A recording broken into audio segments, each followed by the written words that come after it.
Halo, selamat datang kembali. Kali ini kita mau ngobrolin sesuatu yang penting banget nih dalam dunia kebidanan, yaitu terapi berbasis tubuh dan manipulasi. Yuk kita lihat gimana sih caranya para bidan bisa punya toolkit holistik yang aman buat bikin ibu dan bayi senyaman mungkin? Nyeri punggung, mual-mual, cemas. Hayo, siapa yang ngerasa relate banget? Ini kan keluhan yang umum banget ya dialami selama kehamilan. Ya memang ini bagian dari perjalanan, tapi bukan berarti kita harus pasrah aja loh. Nah, ini dia nih, poin kuncinya.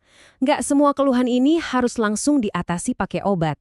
Ternyata ada banyak banget cara lain yang lebih alami, yang nggak perlu pakai obat untuk memberikan rasa lega dan nyaman. Jadi, yuk kita dalami bareng-bareng kekuatan dari sentuhan dan gerakan untuk mendukung proses alami tubuh. Jadi, apa sih sebetulnya terapi berbasis tubuh dan manipulasi ini?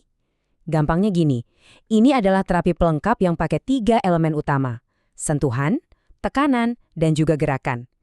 Tujuannya simpel tapi dampaknya besar, meningkatkan kesehatan dan kenyamanan dengan cara yang selaras sama tubuh. Nah, biar lebih gampang pahamnya, kita bisa bagi terapi ini jadi 4 pilar utama. Anggap aja nih kayak 4 fondasi dari toolkit kenyamanan kita. Betul, ada 4 klasifikasi utama yang jadi dasar dari praktek yang aman dan tentunya efektif. Apa aja tuh keempat pilar itu? Yang pertama, ada terapi pijat atau massage. Kedua, akupresur. Ini stimulasi titik tubuh, tapi tanpa jarum ya. Ketiga, ada terapi sentuhan yang fokusnya ke empati.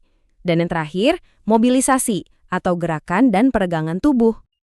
Oke, kita bedah satu-satu ya. Mulai dari pilar pertama, terapi pijat.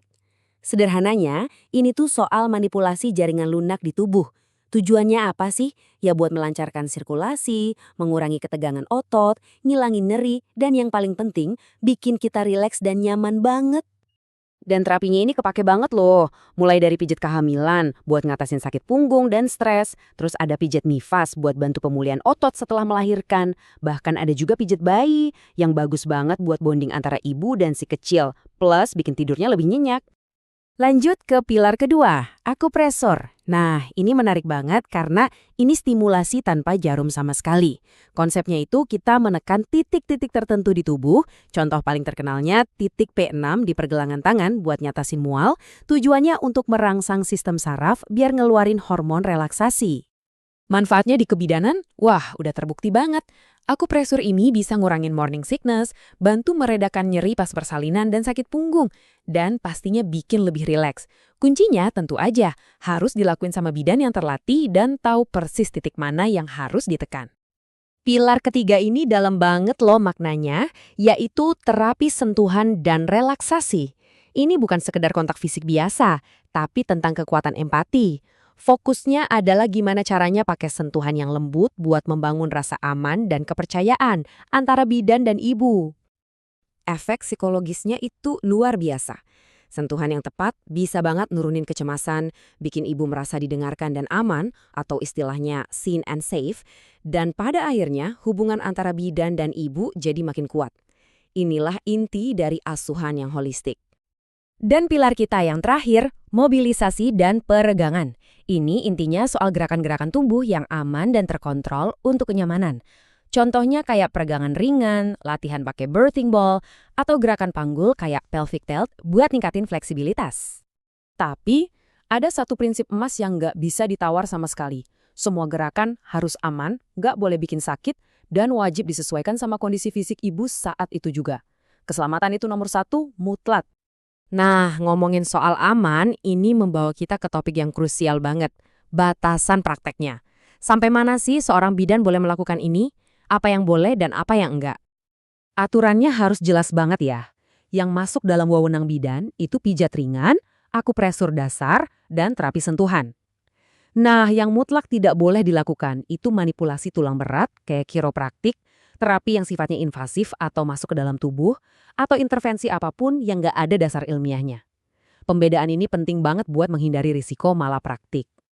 Oke, kita udah bahas semuanya. Terus, mungkin ada yang bertanya, emangnya ini semua sepenting itu ya? Kenapa kita harus repot-repot ngertiin klasifikasi ini? Jawabannya penting banget. Ada 3 alasan utama. Pertama, ini untuk bidannya sendiri. Paham batasan ini artinya melindungi diri dari resiko malapraktek dan memastikan asuhan yang diberikan itu yang paling aman buat pasien. Kedua, tentu saja untuk sang ibu.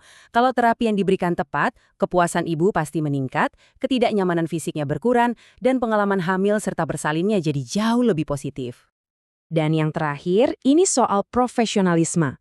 Kalau seorang bidan menguasai toolkit ini dengan aman, itu akan mendefinisikan profesi bidan sebagai profesi yang holistik, aman, dan sangat bisa dipertanggungjawabkan.